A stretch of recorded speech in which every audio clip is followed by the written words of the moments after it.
शिखा की नई नई शादी हुई थी।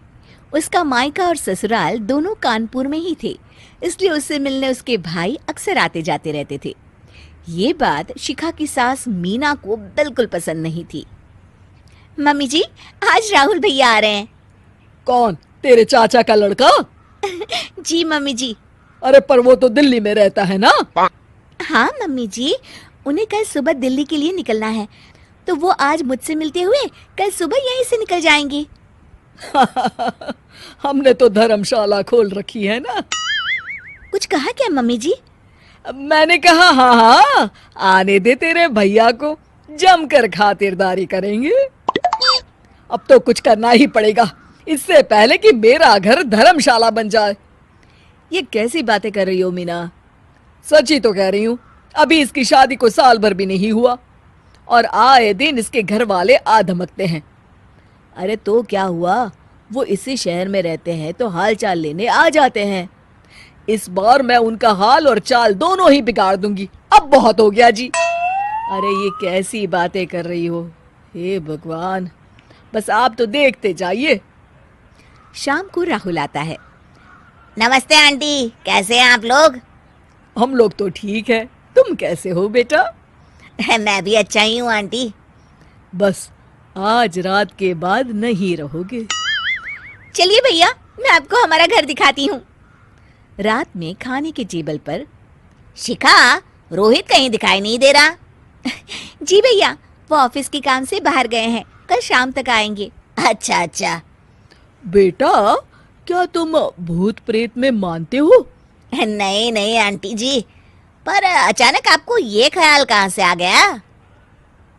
पता नहीं क्यों, कभी कभी मुझे लगता है जैसे रात के समय बैठक में कोई घूमता रहता है। ये आप क्या कह रही हैं मम्मी जी?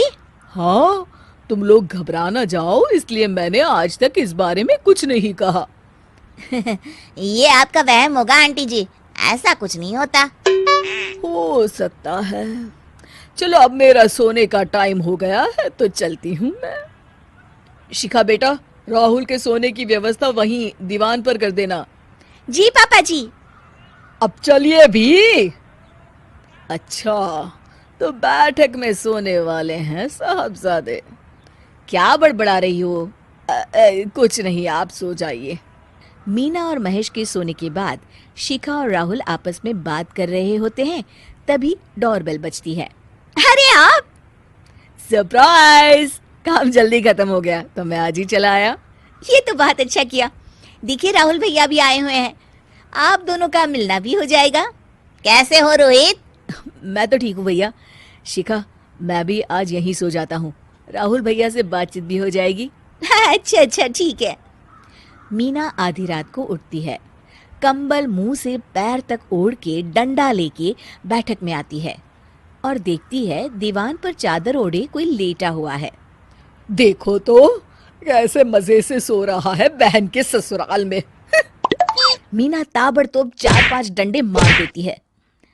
अरे मर गया, अरे बचाओ बचाओ, कौन है? मीना जल्दी से अपने कमरे में भाग जाती है। हे भगवान, ये मैंने क्या किया? ये रोहित कहाँ से आ गया? लगता है ये नालायक राहुल मेहमानों वाले कमरे में सो गया होगा। आज तो इसकी खैर नहीं। उधर बैठक में, अरे क्या हुआ रोहित? मैं बाथरूम में था, तुम्हारे चिल्लाने की आवाज सुनी। पता है भैया, मैं सो रहा था, अचानक से कोई आकर मुझे डंडे मारने लगा। ये क्या कह रहे हो? लगता है तुम भी आंटी की तरह भूत प्रेत में मानते हो। नहीं नहीं भैया, सच में कोई आया था। मैं तो जा रहा हूँ मेहमानों वाले कमरे में सोने के लिए। इस समय अपने रूम में जाऊंगा तो शिखा की नींद खराब हो जाएगी। ठीक है भाई, जाओ तुम, जहाँ तुम्हारा भूत डंडा लेके ना आ सके। थोड़ी देर बाद मीना कंबल ओढ़ के डंडा लेकर मेहमानों वाले कमरे में पहुंच जाती है। वो बिस्तर पर सोए रोहित को फिर डंडों से मारने लगती है। अरे मर गया, अरे मर गया। तू भूत प्रेत में नहीं मानता ना? ये ले, अब डंडे खा। हैं? ये तो माँ की आवाज है। रोहित कंबल खींच देता है। बेटा तू! अरे ये क्या कर रही हो माँ? मार मार के मेरा भरता बना दिया आपने। दे मेरे लाल, मैंने तो तुझे ही मार मार के लाल कर दिया। मैं तो उस राहुल के बच्चे को सबक सिखाना चाहती थी। राहुल भैया को? हाँ बेटा, मुझे लगा अगर उसे डंडे मारूंगी तो शिखा के मायके वाले यहाँ आना छोड़ देंगे। हे भगवान, माँ, ये घर शिखा का भी है, उसके घर वाले जब चाहे आ सकते हैं। हाँ बेटा, आज मुझे भगवान का इशारा समझ में आ गया। मैं कितना गलत करने चली थी और अपने ही बेटे को चोट पहुंचा दी। अब चुपचाप जाके सो जाओ माँ, और किसी को कुछ बताने की जरूरत भी नहीं है।